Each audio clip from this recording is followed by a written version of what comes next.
que la vida va por un lado y la religión va por el otro. ¿Se entiende? A veces parecería que la iglesia no tiene presente esa realidad. Digo iglesia en general, no estoy diciendo nuestra iglesia, sino en general, ¿cierto? Que la vida de fe se vive en la vida diaria. Amén. Y que los problemas de la vida, que todos los tenemos, ¿cuántos dicen amén? Amén. Claro.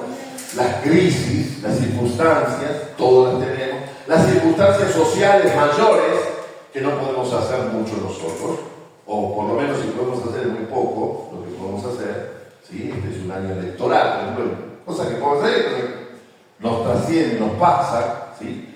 Como eso, otras realidades, ¿sí? Pero en esta mañana quiero decirte algo, a ver si puedo compartirte algo. Dios tiene la respuesta que tú necesitas. El Señor tiene parte de la solución de mis problemas. Bueno, mirarlo así, ¿no? Bueno, usted me dirá, bueno, sí, pero si la tiene un día me la va a dar. Bueno, a veces te la va a dar en un instante, pero no siempre Dios obra de esa manera. Quiero decirte esto, muchas veces el Señor hace o enseña o muestra la respuesta a través de procesos, a través de circunstancias, a través de distintas vivencias que tú y yo vivimos. Por lo tanto, en muchas ocasiones la respuesta está en Dios, pero ven, sal a buscarla.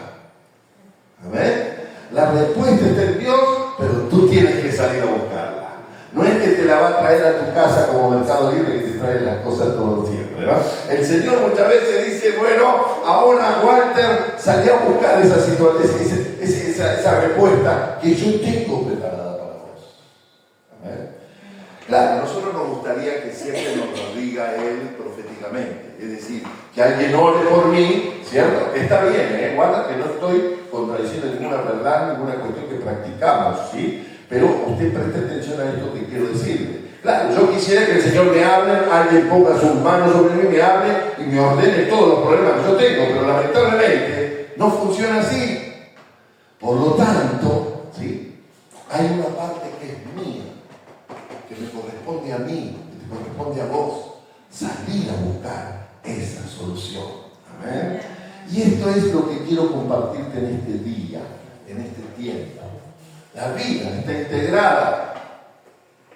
Cuando hablamos de vida, no hablamos solamente de la vida biológica. La vida biológica es respiro, me muevo, necesito alimento, esa es la vida biológica. Pero la vida en su plenitud es mucho más que biología, es mucho más que mi cuerpo. ¿Sí?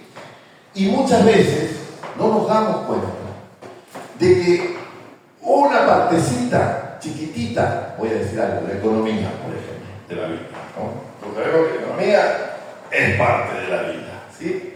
La economía, por ejemplo, de la vida, si yo no llevo bien esa parte, o si esa parte está siendo afectada en mi vida, es muy probable que afecte mi salud. No solamente eso, una necesidad afectiva, emocional, por ejemplo, la soledad que a veces viene en nuestra vida. La soledad es madre de muchas circunstancias muy dramáticas en la vida. Uno diría, bueno, la soledad, bueno, no, estamos hablando de un estadio de soledad, un estado de soledad. Es otra cosa, es sentirse solo, aún estando rodeado por cientos y miles de personas. Es una soledad profunda que muchas veces se padece. Y la soledad no es que los jóvenes no pueden tener soledad o no pueden sentirse solos, no. Los jóvenes, aún los niños, aún los adolescentes pueden padecer soledad. Y ¿sabe qué? Ayer tuvimos un encuentro y justamente se definía que la soledad puede afectar la psiquis de la persona a tal punto que nazcan hasta deseos horribles en su mente y en su pensamiento. Usted dice, ¿y la soledad? Y sí, la soledad es importante. Amén. La familia también suma parte fundamental de la existencia nuestra. Y cuando hay un problema familiar, cuando se agudiza un problema familiar, porque ahí se une afecto, ahí se une realidad de vida, ahí se une futuro, en la familia se unen un montón de cuestiones que son mucho más que mamá, papá, los hijos, o pareja, o familia, o hijo, padre, o abuelo. No, son situaciones que necesitan ser cuidados.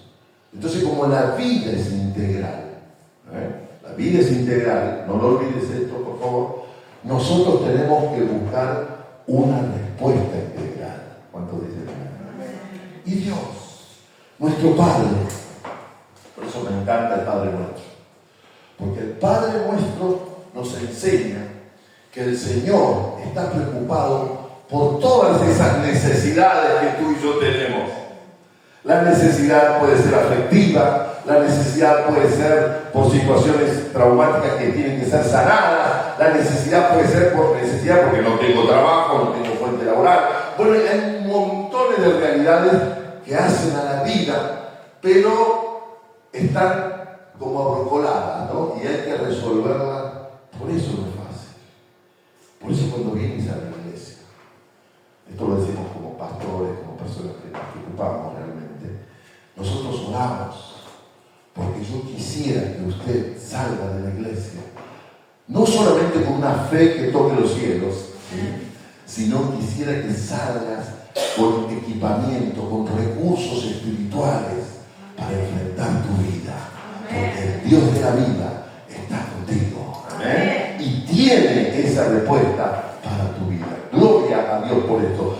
Nehemías se enfrenta a una situación de estando bien. Claro, usted lo conoce esta historia. Él estaba bien, él estaba trabajando, pero estaba relativamente bien. Porque bien, es muy difícil que estemos tan bien que nada nos mueva. No existe. No existe. Siempre algo puede estar faltándonos. Que nos falte no es un problema. Y cuando venimos a la iglesia no tenemos que pensar que nada nos faltará en un sentido. Entiéndame bien, porque el Salmo lo dice: el Señor mi pastor, nada me faltará. Es decir, no tenemos que pensar que vamos a encontrar el cielo en la tierra. El cielo está en el cielo y la tierra está aquí, en el aquí y ahora. Lo que tienes que encontrar en la iglesia es fundamento, fortaleza, una palabra de vida que te ayude en el día a día. Amén. Mañana, cuando empieces la semana, que tengas la fuerza del Señor para decir: Señor, aquí está tu bendición en mi vida, tu fortaleza. Puede que te encuentres con un diagnóstico que te ponga realmente preocupante, puede que se te cierren puertas, como ocurre comúnmente, pero el Señor tiene la respuesta. Gloria a Dios. Justamente Nehemías estaba tranquilo, estaba bien, estaba tranquilo, pero la tranquilidad de Nehemías no era de aquellas personas que quieren estar tranquilos solamente ahí encerrados en sus situaciones, sino personas que quieren verdaderamente estar preocupados en el buen sentido por los demás. Si hay algo que el Señor nos pone a nosotros, es ese deseo de decir: quiero que te vaya bien. A veces decimos los hijos, recién hablamos con Julio, y decíamos los hijos, bueno, pero los hijos son fundamentales en la vida cuando un hijo le va bien. Y uno dice: bueno, no, cuando sea grande ya no me va a preocupar tanto. No, te va a preocupar. Te va a preocupar porque, es decir, de pequeño, preocupaciones de pequeño, de grande, preocupaciones grandes. Y vas a querer para tus hijos, para tus seres queridos, para tu madre, para tu padre, para tu hermano querido. Y él hace una pregunta clave. Mirá, dice el capítulo 1, vino Ananí, verso 2 de Nehemías, dice: vino Ananí, uno de mis hermanos, con algunos varones de Judá, y yo le pregunté por los judíos que habían escapado, que habían quedado de la cautividad, y por Jerusalén. Es decir, le pregunta por su ciudad, por su gente. ¿Cuánto? 1, 2. Nehemías. Capítulo 1, verso 2. Ahí está. Bien. Que vino Ananí, uno de mis hermanos, lo leemos otra vez, con algunos varones de Judá, y les pregunté: ¿por qué los judíos? Y dice: por los judíos que habían escapado, que habían quedado de la cautividad y por Jerusalén. Y me dijeron, ahí está el mensaje, ¿no? El remanente, los que quedaron de cautividad allí en la provincia, están en gran mal y afrenta. Es decir, la noticia era negativa. Eso quiero señalar. La noticia que estaba recibiendo no era la que él quería o la que cualquiera de nosotros muchas veces queremos escuchar. Buenas noticias. Pero sin embargo, mire la actitud de él. Dice que cuando oí estas palabras, dice, me senté y lloré. Para el varón. Esto es para los varones. Y que a veces decimos, no, los varones, que nos cuesta llorar, que nos cuesta reconocer la angustia, que nos cuesta a veces, ¿no? Nos pasa. Y porque nos han enseñado una generación que parece que el hombre no puede sufrir. ¿Sí? Y a veces ahí hay algo que aprender profundamente. Me senté, lloré. Y oré delante de Dios. Y oré y pedí a Dios. Que es una buena respuesta. Nehemías está dando una respuesta importante, necesaria. Orar a Dios en todas circunstancias, en toda necesidad. Usted y yo tenemos que aprender a orar. Pero orar de corazón, orar como oró Nehemías. Esta es una de las oraciones que el Señor contesta instantáneamente. Esta es una de las oraciones que el Señor contesta prácticamente e instantáneamente. Pero la contesta de una manera importante, porque en la respuesta que Dios le da, verso 9, fíjate, cuando está orando, en extremos, verso 7, él ora por la ciudad, ora, pero reconoce el error de su ciudad, de su gente. Pide misericordia, verso 8, acordate Dios. Él tiene que ser tratado en la confianza y en la misericordia. La promesa que Dios da, que si se vuelven a Él, si va a haber un volver, va a haber una bendición sobre sus vidas, ¿sí? Y habla todo esto en el verso 10. Dice, ellos pues son tus siervos y tu pueblo. Ves que está hablando del creyente, no está hablando del que no es creyente, está hablando del creyente. Ellos, ¿sí? Tú lo has redimido con tu gran poder de amor. Te ruego, verso 11, oh Jehová, esté ahora atento tu oído y a la oración de tu siervo y a la oración de tu sierva. ¿Quiénes? Ahí está la respuesta. ¿Quiénes desean reverenciar tu nombre? ¿Por qué la respuesta? Porque Nehemías no se quedó solo con la oración. Y eso también es verdad. A ver. No te quedes solo orando, dice un himno muy antiguo. No te quedes solo orando cuando las vidas están necesitando de que salgas y que le des una palabra de esperanza. No nos podemos quedar toda la vida orando. Muchos por tomar esa actitud no crecieron. ¿Qué dijo el pastor? ¿Por qué? Y eso es lo que en esta mañana quiero compartir. ¿Por qué? Si oraron. Porque la oración es una parte fundamental, importante y la primera en la vida. ¿Sí? Pero después vienen otras acciones que hay que sumarle a la oración. Como te dije recién, Dios tiene la respuesta. Claro, porque la oración en parte me pone en el riel correcto, me pone en el rumbo correcto, me ayuda a enfrentar las responsabilidades, porque si no sería todo oración y no responsabilidades. Y aquí está el punto. Hay responsabilidades que Dios ha dispuesto que las tienes que hacer tú, que las tengo que hacer yo. Y ahí es donde muchas veces muchos quedan como en un tubo ahí en cuanto a sus buenas intenciones. ¿Sí? Quedan como en un tubo, no pasa ese tubo. ¿Por qué? Porque tenemos que agregarle algo que es justamente vuestra acción. Oración y acción. Nehemías ahí empieza orando, pero se pone de pie. Nehemías empieza orando y preocupado, pero se pone de pie. Se pone de pie ante la realidad que siente de parte de Dios enfrentar. Él ora, clama, pide promesa de Dios, él confía en la promesa de Dios, pero él dice, acá hay algo que el Señor me está pidiendo, acá hay algo que tengo que hacer, aquí le tengo que poner a la fe virtud, que Pablo va a decir, agrégale a la fe virtud, a la virtud que le agregas conocimiento, al conocimiento que le agregas dominio propio, al dominio propio que le agregas paciencia. Y ahí sigue. Empezó con la fe, pero la fe, para que esté viva, para que esté activa, se va haciendo acción. ¿Cuántos dicen también? Porque si no, viviríamos solamente la fe de milagro. Y la fe de milagro es una fe bíblica, totalmente. Pero hay otra fe. La fe de Job, por ejemplo. Que venían los amigos de Job. ¿Quiénes? Los amigos de Job, los más cercanos a él. Lo veían sufrir tanto. Claro, cada uno le decía su librito.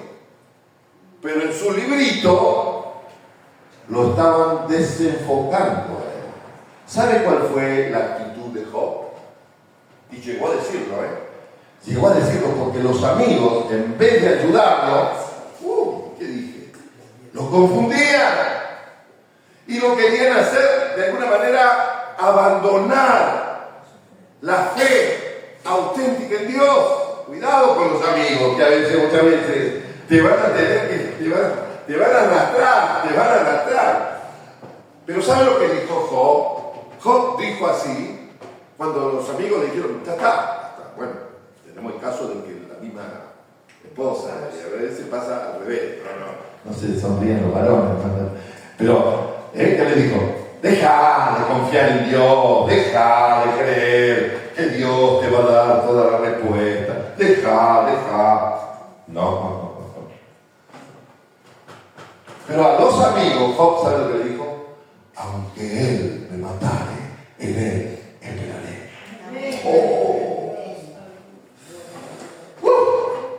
Eso es fe, ¿no?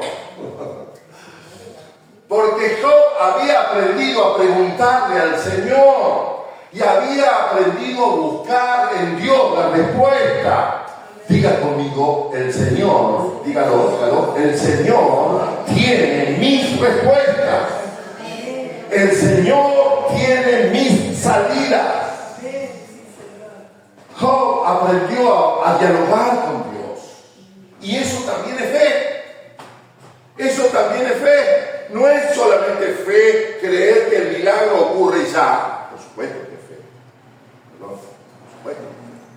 Pero hay una fe que se te requiere en la vida, que se me requiere en la vida, que es donde surge el fruto de la templanza, por ejemplo. Donde surge el fruto de la paciencia, de la espera. Porque hay situaciones en mi vida y en tu vida. Cuidado con esto. ¿Sí? Sobre todo, cuidado con la ansiedad en este punto. ¿Sabe por qué? Porque hay veces que nosotros nos ponemos tanto que queremos, que nos olvidamos que las cosas tienen un tiempo. Y no calculamos los tiempos de la vida. Por eso Moisés en el Salmo 90 dice, 91, enséñanos a contar nuestros días. Enséñanos a contar, a tenernos presentes los años que vivimos, los que vamos a vivir, los que vamos a estar, cómo vamos a trabajar, cómo vamos a vivir, los recursos que vamos a tener. Enséñanos a contar de tal modo nuestros días, de tal manera, dice el Salmo, que traigamos al corazón sabiduría. Amén. Dios es el Dios de toda sabiduría y te va a ayudar en la vida, me va a ayudar en la vida. Puedo confiar en el Señor, amén. Qué tremendo, porque Job llega a terminar en el capítulo 42 y va a decir, Señor, de oídas, yo te había oído, Pero ahora mis ojos ven la realidad. Eso es un proceso. Es un proceso. Y para solucionar los problemas de la vida, tú y yo necesitamos entrar en ese propósito y en ese proceso de Dios. Ahí es cuando nosotros tenemos que tener la luz suficiente. Cuando leemos la historia de José, sí, fue así, mirá lo que le pasó, el sueño. Pero eso fue, había que estar ahí, había que esperar en Dios, había que estar ahí y recibir la ayuda de los demás, porque también Dios usó a los demás para ayudarlo, para bendecirlo. ¿Sí? No creas que eres tú y Dios solamente, no, es Dios, es su voluntad y todo su ejército que tiene para ayudarte. Amén. No te sientas sola, no te sientas solo. La lucha no es solamente tuya, la lucha también es del Señor. Amén. Hay 3 aspectos que tenemos que aprender. Con esto ya voy cerrando para que lo veamos juntos. Primero, tenemos que tener presente que hay cosas que le corresponden a Dios. Hay decisiones que no pasan por vos, que no pasan por mí. Y esto no lo digo a modo de alivio, lo digo a modo de discernimiento. Tienes que entenderlo, o tienes que vivirlo, tenemos que vivirlo de esta manera. Hay cosas que escapan a mi control. En la Biblia está establecido que Dios es soberano. Y soberano no quiere decir que Dios domina todo y me anula a mí. No, Dios no anula a nadie. La responsabilidad y cada uno tiene su libre albedrío, siempre lo decimos, ¿no? Es decir, nunca Dios va a actuar sin tu consentimiento en algunas cosas. Pero lo que yo quiero llegar a decirte es que la soberanía de Dios opera más allá de nuestras voluntades. ¿Y sabes por qué Dios es soberano? Porque a lo menos 2 atributos le dan la soberanía a Él. 2, por lo menos 2. Dios es omnisciente, todo lo sabe. ¿Amén? Todo lo sabe de ti, todo lo sabe de ti, todo lo sabe de mí, todo lo sabe de la historia, todo lo sabe. Dios es omnisciente, ¿sí? Omnisciente, todo lo sabe, omni es todo, ¿sí? Es omnipresente, ¿sí? Todo está delante de Él. Todo está delante de Él, ¿sí? Dios es sabio y sabe no solo de conocimiento, sabe cuál es el mejor de los caminos, sabe cuál es la mejor manera de llegar, y siempre va a obrar en su propósito contigo y tú con Él. Va a llegar siempre, va a usar los atributos del amor, de la verdad. Dios no va a mentir nunca, nunca te va a mentir, nunca. Nunca Dios te va a mentir. Aleluya. Amén. Lo dice la Biblia. Y Dios es amor. Tenemos la garantía de su soberanía. Todo lo que elija, todos sus caminos son perfectos. Por eso dice Salmo. Son perfectos, tus obras son majestuosas. Toda la creación es majestuosa. Bueno, Dios es majestuoso. Y es perfecto. A ese Dios yo te invito a creerle.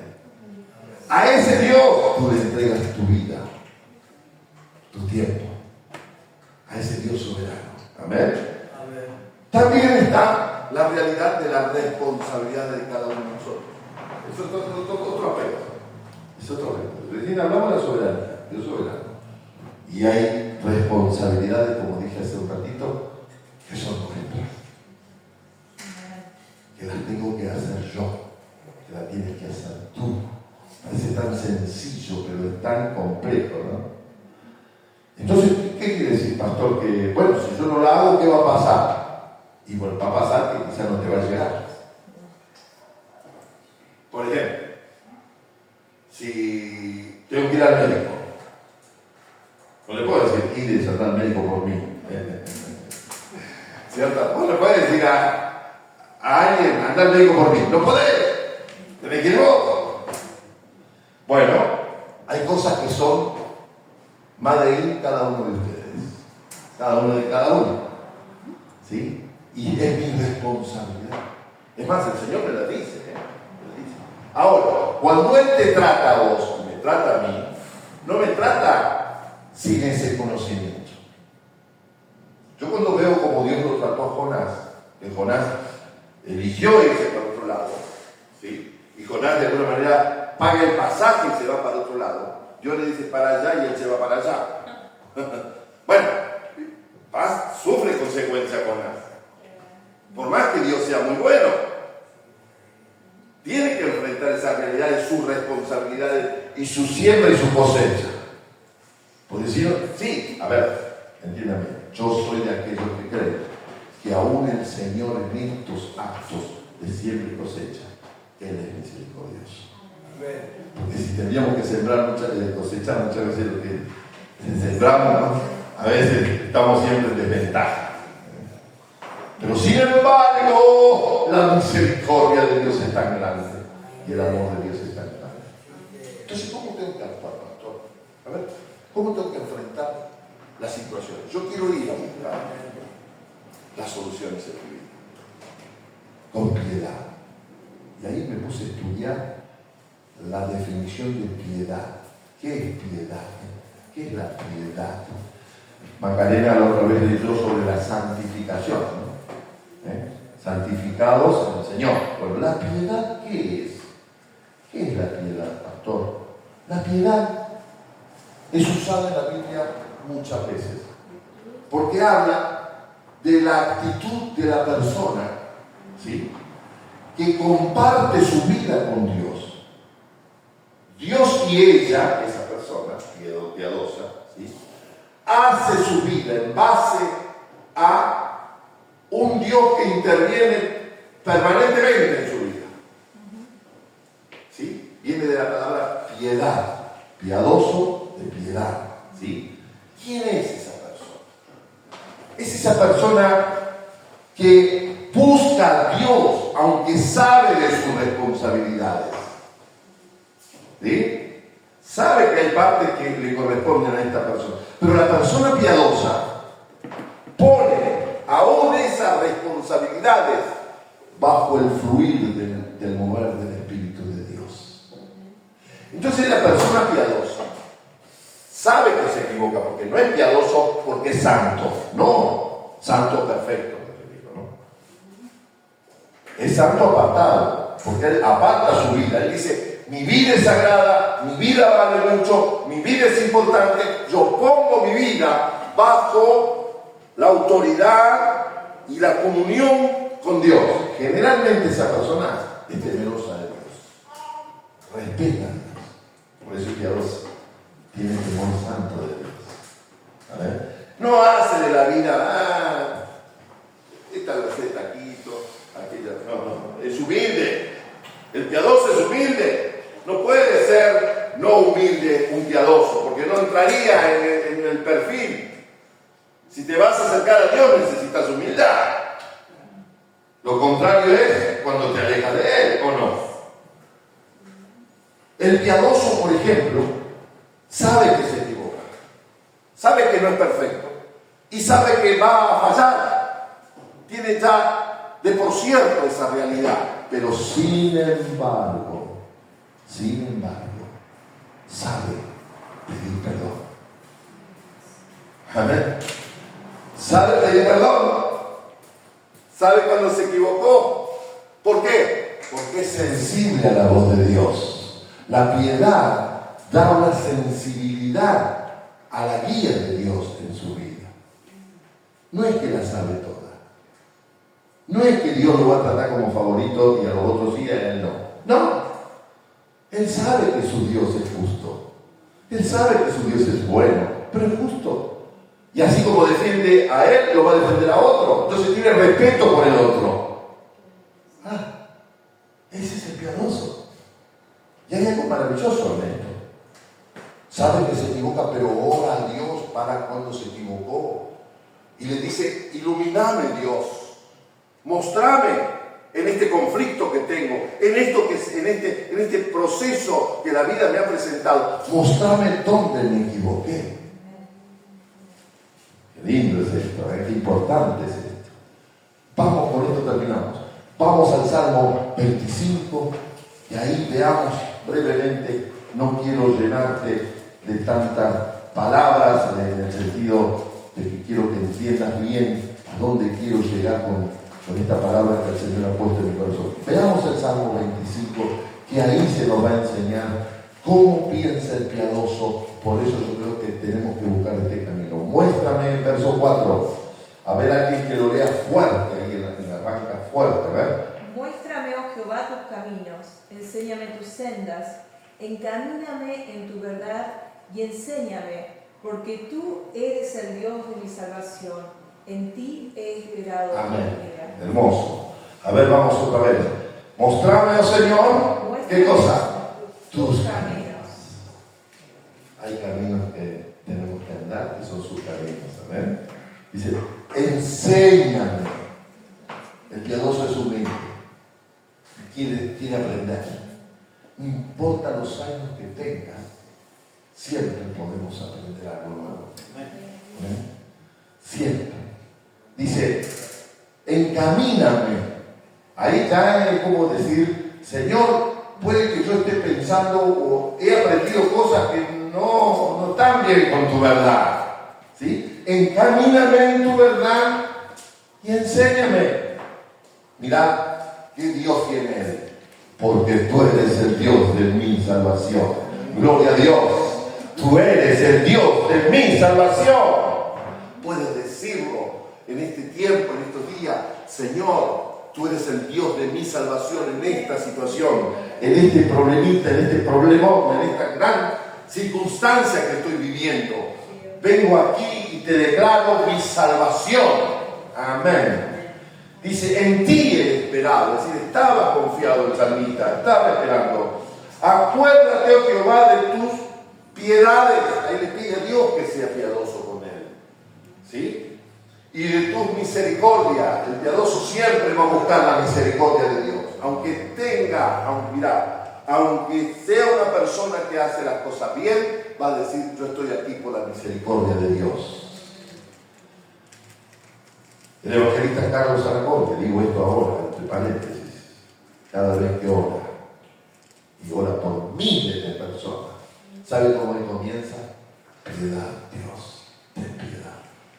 Señor, ten misericordia. Al Señor no le tenemos que mostrar así todo lo que yo hago, ten misericordia, Señor.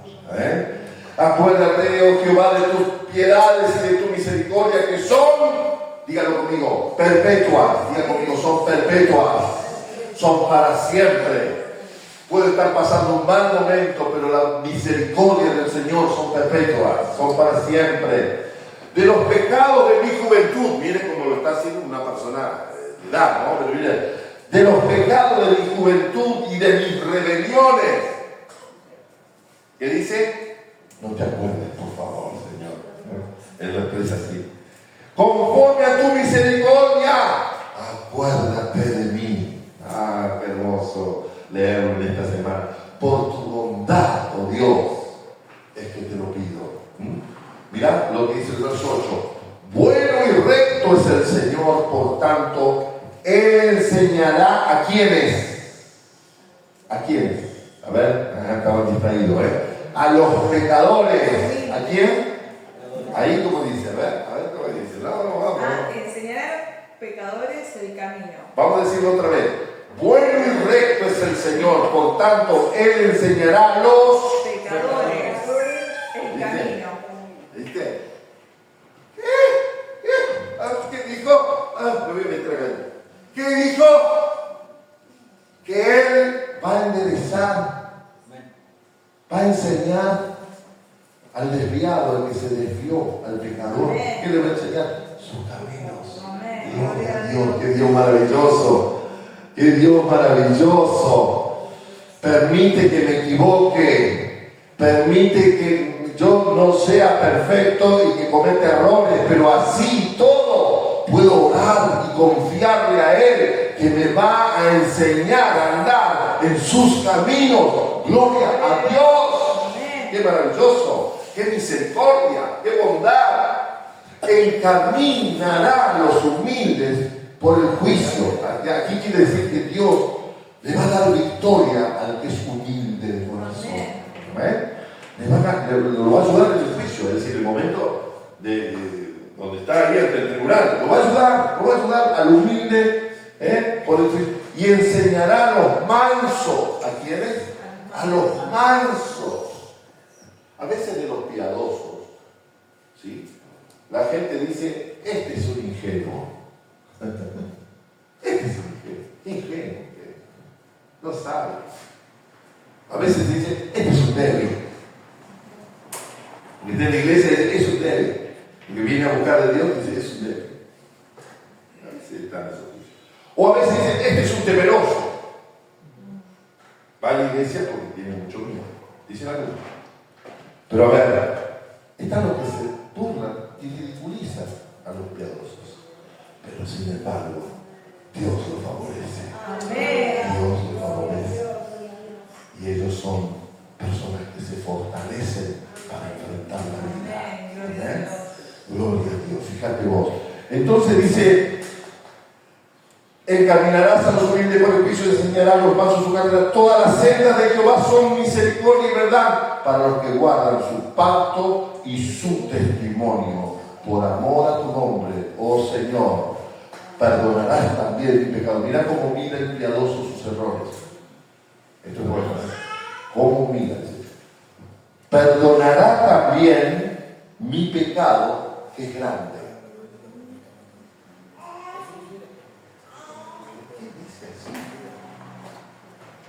¿Por qué dice mi pecado que es grande?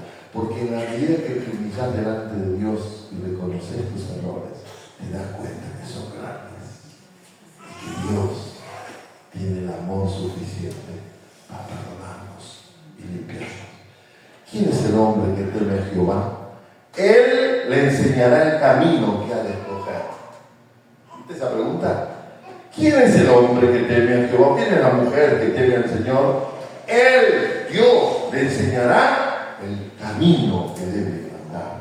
Gozará él de bienestar. Ahí va la promesa, Tomad la promesa. Tomadla para vos, Gozará él de bienestar y su descendencia, que dice, heredará la tierra. Y este versículo me quebrantó esta mañana, que te voy a dar ahora, verso 14. La comunión íntima de Jehová es con los que le temen. Y a ellos, ¿cómo dice? Y a ellos hará conocer qué cosa? Su pacto. A ver, ¿cuánto quieren intimidad con Dios?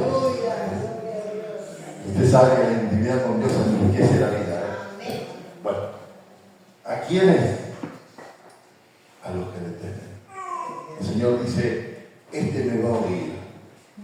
Esta va a valorar lo que le voy a decir. Porque me teme. Amén. Pónganse de pie, por favor. Gracias. Gracias por la paciencia de estar ahí escuchando la palabra. Qué importante. Él saca mis pies de la red. Él saca mis pies de la red. Ahora vamos a orar, como hemos dicho, que Dios nos permita ser piadosos, es decir, que lo incluyamos a Dios en nuestras vidas.